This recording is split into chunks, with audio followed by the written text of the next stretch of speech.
मैं हूँ मालिक। मैंने देखा है। तुमने क्या देखा है बेटे? मैंने देखा कि ये इस दीदी को जबरदस्ती अपने कंधे पे उठाकर पंपशीट में ले गया और दरवाजा बंद कर दिया। ये बचाओ बचाओ चिल्ला रही थी मगर वहाँ कोई नहीं था। थोड़ी देर बाद जब ये बाहर आई तो इसके कपड़े फटे हुए थे और ये रो रो के कह रही थी कि मेरा सब कुछ लूट गया, मैं बर्बाद हो गई।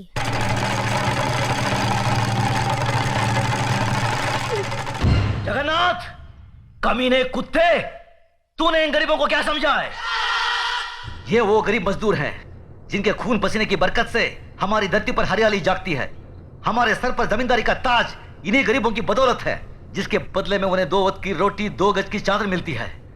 और तूने उसी चादर में घुसकर इस गरीब की इज्जत लूट ली। फिर तुझ में और जानवर में क्या फर्क रहा? मुनीम जी, देवी माँ के मंदिर से सिंदूर ले आओ। जी मालिक। पायल, तुम इधर आओ। जिन हाथों से मजबूर करके इस कमीने ने तुम्हारी इज्जत लूटी, आज ये उन्हीं हाथों से तुम्हारी मांग भरेगा, तुम्हें अपनी पत्नी बनाएगा। ये हमारा फैसला है। गजराज, अपना फैसला बदल दे। आंखें मत दिखा। ये नीच जिसके पांव अगर मेरी हवेली के फर्श पर पड़े तो फर्श गंदा हो जाए, इस 2 टके की लड़की को तुम मेरे घर की बहू बना रहे हो। तो नहीं जानता, जमींदारों में तो ऐसी बातें होती ही रहती हैं। मजदूर औरतों और मालिकों के बीच में ऐसे खेल तो अक्सर होते रहते हैं। कोई अपनी बीवी नहीं बनाता उन्हें। खामोश! मजदूर औरतों की इज्जत जमींदारों के बाप दादाओं के कोई जागीर नहीं होती जिसे वो अपनी मनमानी करे। रोन दे, कुचले, इज्जत इज्जत होती है, चाहे वो किसी ठाकुर की बेटी हो या किसी मजदूर की। पागल हो गया तू? तुझे इंसाफ करने की अकल नहीं है। तेरा अंजाम बहुत बुरा होगा गजराज।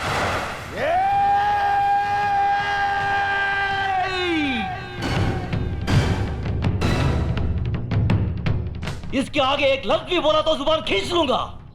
तेरी औकात मेरे सामने खड़े होने की भी नहीं है और तू मुझे ललकारता है। गजराज ठाकुर ने कभी किसी अंजाम की परवाह नहीं की। अगर परवाह की है तो सिर्फ अपनी आन, इंसाफ, अखलाक और ईमान की। इस लड़की के जन्म, जात, नाम, इसकी कोई अहमियत नहीं है हमारी नजर में। अहमियत है तो सिर्फ इसकी इज्जत, इसकी पवित्रता की।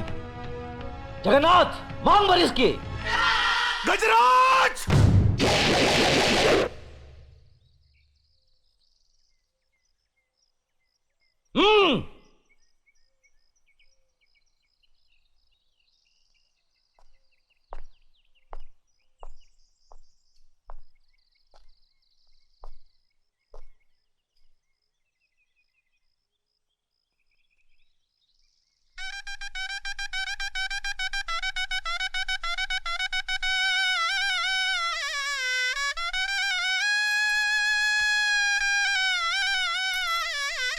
सदा सुखी रहो बेटी।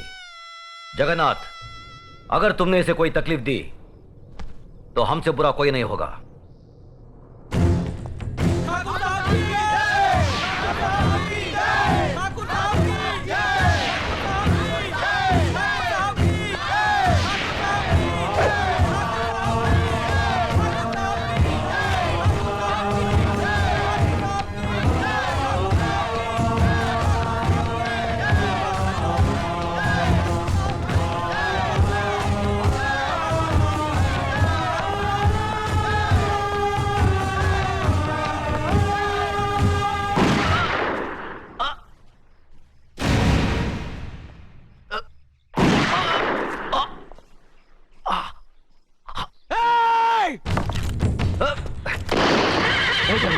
नहीं, अपनी बुआ की बात गुजारना तुम्हारा धर्म नहीं है। बाबूजी, बाबूजी! भैया! मेरे भाई को मार डाला। मेरे देवता समान भाई को मार डाला। ये क्या किया तुमने? ये कैसा अनर्थ किया?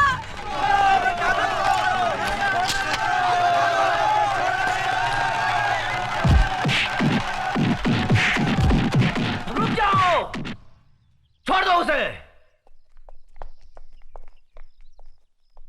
जो अपराध उसने किया है उसकी सजा उसे जरूर मिलेगी। आज से 18 साल के लिए हम रणजीत सिंह ठाकुर को समाज और बिरादरी से बाहर करते हैं। आज के बाद अगर कोई भी इसके परिवार के साथ किसी भी तरीके का संबंध रखेगा तो उसको भी यही सजा मिलेगी। यह गजराज ठाकुर का फैसला है। भैया, बाबूजी, भैया, बाबूजी, बाबूजी, बाबूजी। धर्मराज, न्याय करने वालों के लिए रिश्ते और जज्बात कोई मायने नहीं रखते। बेटे, जान चली जाए पर आन ना जाने पाए।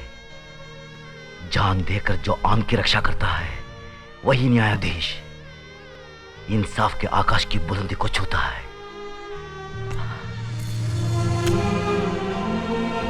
बाबूजी,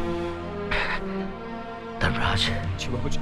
आज से हम भरतपुर कस्बे की न्याय और इंसाफ की बागडोर तुम्हें सौंपते हैं।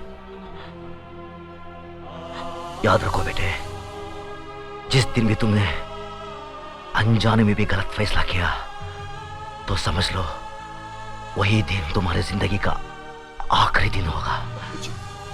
बाबूजी, बाबूजी, भैया, बाबूजी।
इस मामले में किसी को दादा ठाकुर से कुछ कहना है? किसी को कुछ कहने की जरूरत नहीं है। मास्टरनी की आत्महत्या यह साबित करती है कि उसकी इज्जत लूटी गई और इसका जिम्मेदार है अर्जुन ठाकुर। इसलिए अर्जुन ठाकुर को 12 साल के लिए गांव से बहिष्कार किया जाता है।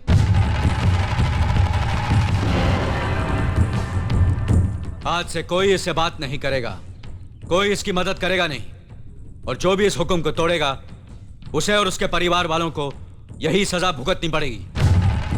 मासूम मास्टरनी शिल्पा ही अपनी विधवा मां का सहारा थी, इसलिए अर्जुन ठाकुर की जायदाद का आधा हिस्सा उसकी मां को दिया जाएगा। यह हमारा फैसला है।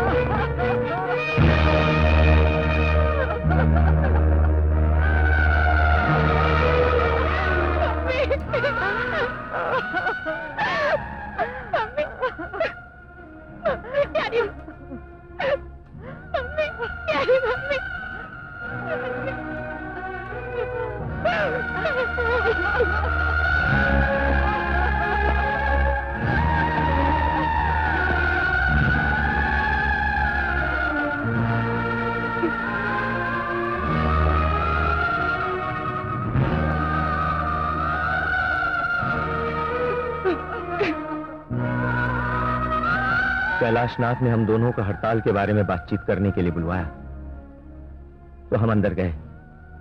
वहां उनसे कोई समझौता ना हो सका। उससे मैं जीजाजी ऑफिस से निकलकर बाहर आ गए।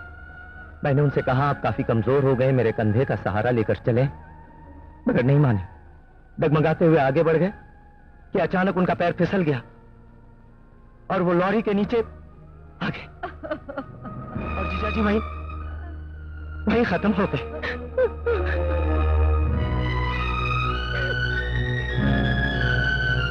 लाश को पोस्टमार्टम के लिए भेज दो। Yes madam. नहीं बेटी नहीं, मेरे बेटे ने पैर नहीं जीते जी बहुत दुख उठाए, मरने के बाद उसके टुकड़े टुकड़े मत करो। मेरा कलेजा फट जाएगा, मैं मर जाऊंगी।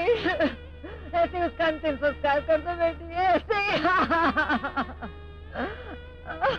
कानून इसकी इजाजत नहीं देता। मैडम, कम से कम हमको अपने नेता की लाश का अस्पताल तक जुलूस निकालने की इजाजत दीजिए। ठीक है।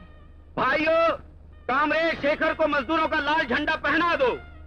इन्होंने मजदूरों की जंग में अपने प्राणों की आहुति दी है। इस अमर शहीद को झुककर आखिरी प्रणाम करो। कामरेड चंद्रशेखर, कामरेड चंद्रशेखर, इंकलाब जिंदाबाद। ठीक है बेटी, पागलों की तरह आंसू बहा रही है। अब इस बदनसीब की किस्मत में पागलपन भी नहीं है रवि। क्या जिंदगी है मेरी। मेरे सामने मेरे पति की लाश खून में लथपथ पड़ी थी और मुझे इतनी आजादी नहीं थी कि मैं इनकी लाश पर आंसू बहा सकूं। धीरज रखो दीदी, जीजा जी का सिर्फ शरीर हमें छोड़कर चला गया, लेकिन उनके आदर्श, उनकी सच्चाई के असूल हमारे दिलों में हमेशा जिंदा रहेंगे। जिन आदर्शों के लिए उन्होंने अपना खून बहाया, वही खून सारी जिंदगी तुम्हारे माथे पर सच्चाई की बिंदिया बनकर चमकेगा। उनके आदर्श तुम्हारी सांसों में जिंदा रहेंगे, उनके असूल तुम्हारी आत्मा को शक्ति देंगे, उनके कदमों के निशान तुम्हारे कदमों के साथ चलेंगे, उनके जज्बात इंसाफ की आवाज बनकर तुम्हारे दिल में गूंजते रहेंगे, और यह गूंज तुम्हें सच्चाई की मंजिल तक पहुंचाएगी, और यही गूंज पाप की जड़ें काटने में तुम्हारी मदद करेगी।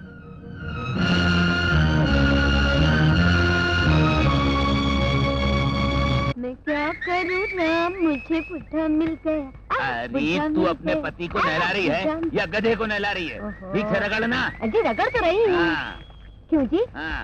बाकारा के बारे में आपका क्या ख्याल है? मेरा क्या ख्याल है? हाँ? अरे वो लफंगा अपने प्रोग्राम का दीवाना है और तू उसकी बांसुरी की दीवानी अजी है। छोड़ो जब पे पानी है। संगीत की दुनिया में बाकारा तानसेन की तरह महान है। अरे वो महान नहीं है, भूतनी का शैतान है। हाँ, अगर मैं महारानी होती तो उसे इनाम में सोने की मोहरें देती, मुरली विभूषण का खिताब देती।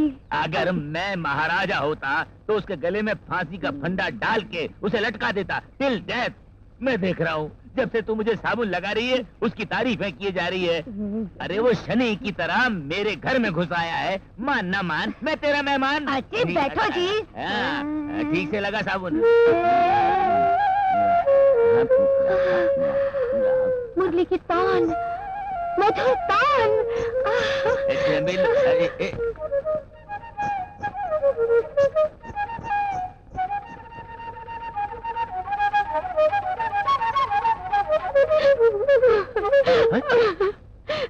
चमेलिया, तुम कब आई?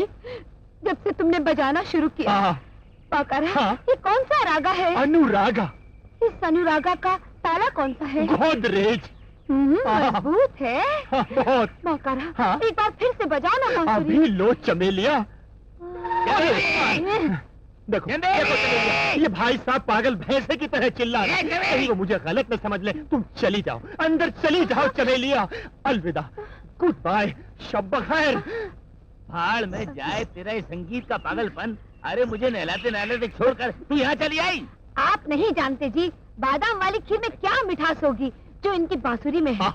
जब ये बजाते हैं तो मेरा मन करता है कि मैं खुद बांसुरी बनकर उड़कर इनके होठों से चिपक जाऊं। क्या उड़ान है? बात बन जाना, कम से कम खटिया बनाने के काम तो आएगी। अरे ऐसी कौन सी खास बात है इसकी बांसुरी में?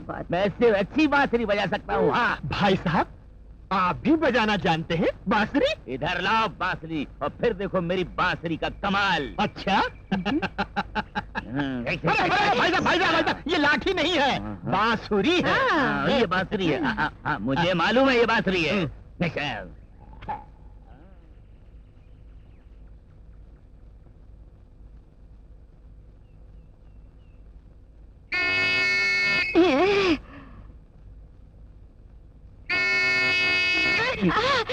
अजीब बस भी करो, पुलिस की सीटी तो ठीक से बजा नहीं सकते, बांसुरी के हाथ बजाओगे। अगर दोबारा हंसने की कोशिश की ना तो ये लंबा बासरा तेरे हलक में घुसेड़ दूंगा। धन्यवाद धन्यवाद।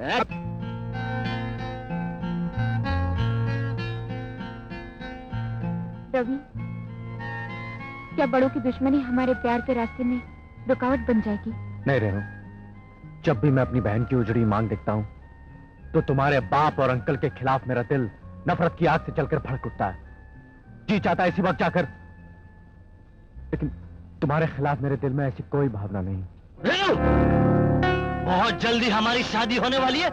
इस तरह तुम अगर हर लोफर के साथ में। अरे असली लोफर तो तू है। अबे बेगैरत, इसने लोगों के बीच तुझे जूता मारा है, फिर भी तो उसका पीछा नहीं छोड़ा। वो शहर कोई और था, वहाँ मैं तुम्हारे साथ पढ़ने वाला एक मामूली स्टूडेंट था, मगर उस शहर में मैं चौरंगी लाल दो मुखिया का भाई हूँ। तू इस शहर में अगर चार मुखिया का भी भाई होता तो क्या कर लेता?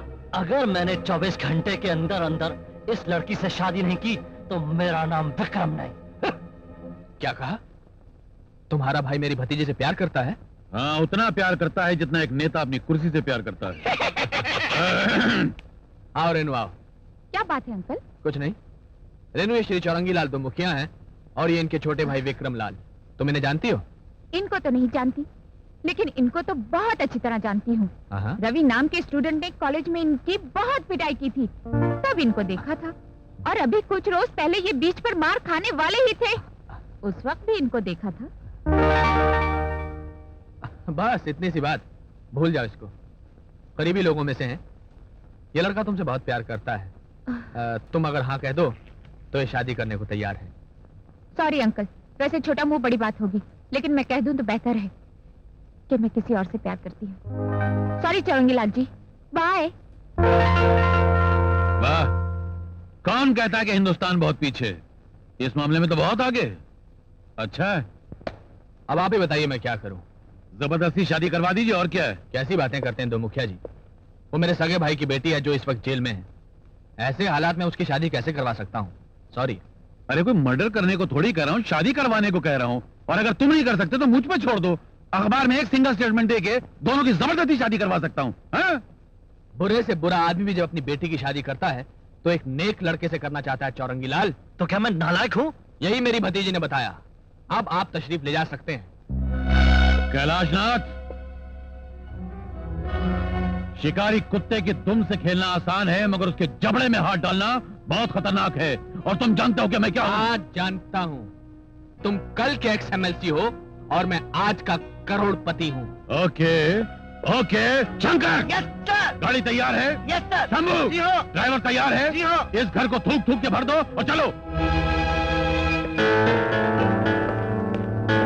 डैम इट भैया, अगर रेनू से मेरी शादी नहीं हुई तो आपका लेवल गिर जाएगा। किसी खतरनाक गुंडे को ललकारना या किसी पॉलिटिशियन को भड़काना, दोनों का एक ही अंजाम होता है, तबाही, बर्बादी। अब देखना मैं कैलाशनाथ के घर में कैसी आग लगाता हूं।